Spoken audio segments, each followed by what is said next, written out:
کہ پنجاب نے کہا ہے کہ الیکشن کمیشن کو کہ ہم بلدیاتی انتخابات 15 دسمبر سے 15 جنوری کے درمیان میں کرائیں گے. آخر یہ برف پگھل گئی. اس کی وجہ وہ پریشر ہے جس کا ذکر ابھی ڈاکٹر شفقت منیر صاحب نے بھی کیا. احمد صاحب پہلے مختصر آپ اس پہ کمنٹ کر دیں, پھر میں ڈاکٹر صاحب سے بات کرتا ہوں.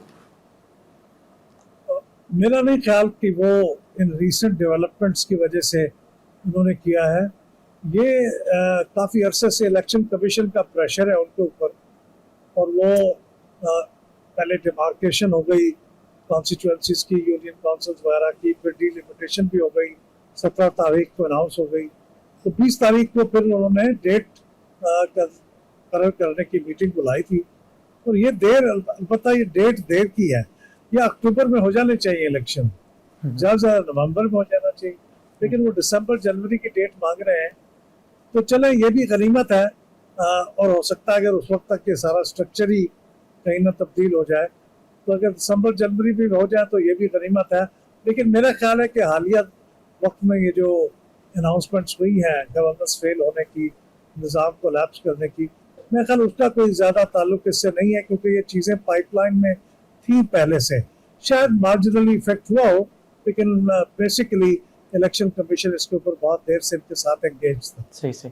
اچھا ڈاکٹر شفقت منیر صاحب, جو احمد بلال صاحب نے بات کی, آپ کو لگتا ہے کہ یہ بلدیاتی الیکشن جو ہیں وہ ایک روٹین کا حصہ تھے, یا آپ کو کچھ غیر معمولی بات اس میں بہرحال نظر آئی ہے کہ 2.5 سال بعد پنجاب حکومت بلدیاتی الیکشن کی طرف بڑھ گئی ہے؟ آپ کو یہ اس قومی کانفرنس میں جو آپ نے ذکر کیا کہ پریشر فیل ہوا, یہ فیصلہ بلدیاتی الیکشن پنجاب میں کہ یہ جو نئے انتظامی ڈھانچوں کی بات ہو رہی ہے, نئے صوبوں کی بات ہو رہی ہے, اس کو ڈیفیوز کرنے کی کوشش لگی ہے آپ کو ڈاکٹر صاحب؟ نہیں, بنیادی طور پہ دیکھیں, یہ تو ایک آن گوئنگ ڈیبیٹ آئی, تو وہاں پہ نا جو ہم محسوس کریں کہ بہت سارے جو لوگ وہاں موجود تھے, خود سیاسی جماعتوں کے لوگ, پیپلز پارٹی کے لوگ بھی تھے, نون لیگ کے لوگ بھی تھے, انہوں نے اس اسپیکٹ کو کہا کہ جی ہاں یہ بہت امپورٹنٹ ہے, کیونکہ جب بات ہوئی تو گورننس چلنی نہیں, تو اس کا حل کیا ہے, وہ یہ تھا, سب کے خیال یہ تھا کہ ہمیں اس طرف جانا ضروری ہے لوکل باڈیز کو اسٹرانگ کرنے کے لیے. لیکن سپریم کورٹ کی طرف سے بھی آپ یہ دیکھیں, بارہا پنجاب گورنمنٹ کو ہدایات اس پہ موجود ہیں, سپریم کورٹ کی طرف سے آرڈرز موجود ہیں, تو میرے خیال سے وہ بھی چیزیں تھیں.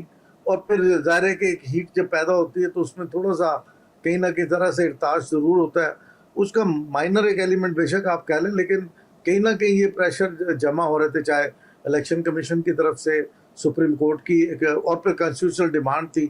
اس میں پھر پہلے تو چلتا رہا جی کہ قانون کئی دفعہ بدلا, کئی دفعہ چینج ہوا, بنا کے پھر واپس لیا گیا, اب ایک نئے قانون کی شکل آئی ہے, اس کو آگے کیسے لے کے چلتے ہیں. تو یہ ساری چیزیں ہیں, لیکن الٹیمیٹلی جو مجھے یہ لگتا ہے, کیونکہ بڑے ایکسٹینسو قسم کے سیشنز تھے, اس میں شاید ہی کوئی سیشن ہو جس میں ڈسٹرکٹ گورنمنٹس کو اسٹرانگ کرنے کی بات نہ ہوئی. یعنی جن لوگوں نے صوبوں کی حمایت کی, انہوں نے بھی کہا کہ صوبے خالی نہیں بنیں گے, نیچے اسٹرانگ کرنا چاہیے. جن لوگوں نے مخالفت کی صوبوں کی, انہوں نے بھی کہا کہ جی بنیادی طور پہ یہ ریپلیس کر دیں تو یہ اسٹرانگ ہوگا. میں بشمول پیپلز پارٹی کے کہہ رہا ہوں, انہوں نے بھی یہ کہا کہ جی 140 میں تحفظ دینے کی ضرورت ہے کہ وہ ڈسٹرکٹ اسمبلی نہ ٹوٹے, اور جب ٹوٹے تو 5 سال پورے کرنے کا پورا الیکشن ہو. اسی طرح جو لوگ دونوں طرف فینس پہ تھے, وہ کہتے تھے کہ جی نئے تجربے کرنے کی بجائے سب سے امپورٹنٹ چیز ہے ڈسٹرکٹ گورنمنٹس کو اسٹرانگ کریں. ان کا بھی آرگومنٹ یہی تھا. اس لیے ہم کہہ سکتے ہیں کہ ایک پریشر جو صوبوں کے حوالے سے ڈیبیٹ کے ذریعے آیا, اور فائنلی وہ اس پہ جا کے مرکوز ہوتا جا رہا ہے کہ ہمیں پہلے ڈسٹرکٹس کو سنوارنا چاہیے. سسٹم جو ڈیلیوری ہے میکنزم, وہ لوکل لیول پہ ہے, چاہے آپ ڈیولپمنٹ کی بات کریں یا ڈیزاسٹر سے بچنے کی بات کریں, کیونکہ پاکستان پرون ٹو ڈیزاسٹر ہے. اور لوکل لیول پہ آپ, اور ساؤتھ پنجاب میں بیٹھے ہوئے آپ کو پتا, یہاں سے گزر کے سارے فلڈ نے جانا ہوتا ہے, تو کتنی ڈیمیج یہاں ہو رہی ہوتی ہے, وہ لوکل لیول پہ ہے.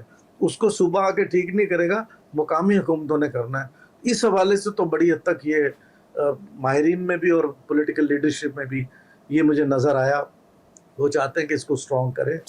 اس میں چاہے صوبوں کی ڈیبیٹ کے اندر بحث سمجھ لیں یا ادروائز سمجھ لیں. صحیح.